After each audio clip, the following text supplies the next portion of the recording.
نیک اعمال کرنے سے دنیا میں بھی بڑے بڑے فائدے حاصل ہوتے ہیں. نیک اعمال کرنے سے اور ان کا معمول بنانے سے دنیا میں بھی بڑے بڑے فائدے حاصل ہوتے ہیں. آخرت کا اجر و ثواب الگ ہے. آخرت کا اجر و ثواب بھی بہت عظیم الشان فائدہ ہے، لیکن نیک اعمال کا دنیا میں بھی کرنے کا بڑا فائدہ ہے. نیک اعمال میں سے سورہ واقعہ بھی ہے.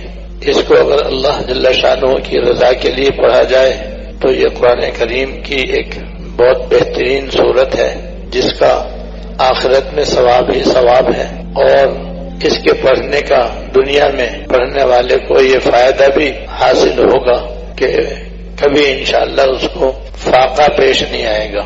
دنیا کے اندر فاقہ اور تنگ دستی ایک عذاب سے کم نہیں ہے، اور یہ اللہ تعالیٰ کی حکمت ہے اور اس کی مصلحت ہے کہ اس نے کسی کو امیر بنایا، کسی کو غریب بنایا، کسی کو معمولی روزی عطا فرمائی، کسی کو درمیانے درجے کی روزی عطا فرمائی، کسی کو بہت زیادہ روزی عطا فرمائی. عام طور پر تو اللہ تعالیٰ سب اپنی ساری مخلوق ہی کو روزی عطا فرماتے ہیں. یوں تو عام طور پر اللہ تعالیٰ اپنی ساری مخلوقات کو اس کی شان کے مطابق، اس کے حال کے مطابق روزی عطا فرماتے ہیں.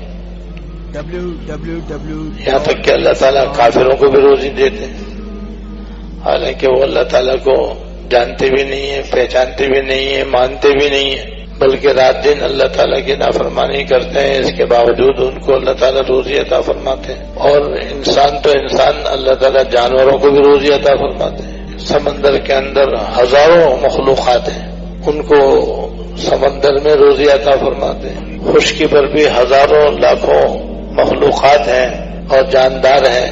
ایسی ہواؤں کے اندر بے شمار پرندے اور مخلوقات ہیں جیسے جنات وغیرہ، ان کو بھی اللہ تعالیٰ روزی عطا فرماتے ہیں. تو اللہ تعالیٰ ایسے زبردست روزی دینے والے ہیں کہ کوئی ان کے برابر روزی دینے والا نہ ہوا ہے نہ ہو سکتا ہے.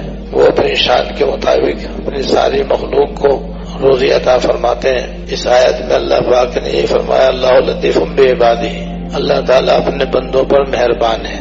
یرزق من یشاء، جس کو چاہتے ہیں روزی عطا فرماتے ہیں. وهو القوی العزیز، اللہ تعالیٰ بڑے طاقتور اور نہایت غالب ہیں. تو جس کو چاہتے ہیں اللہ تعالیٰ روزی عطا فرماتے ہیں. کسی کی روزی اللہ تعالیٰ کشادہ کر دیتے ہیں، کسی کی روزی تنگ کر دیتے ہیں. اس میں اللہ تعالیٰ کی حکمت ہے.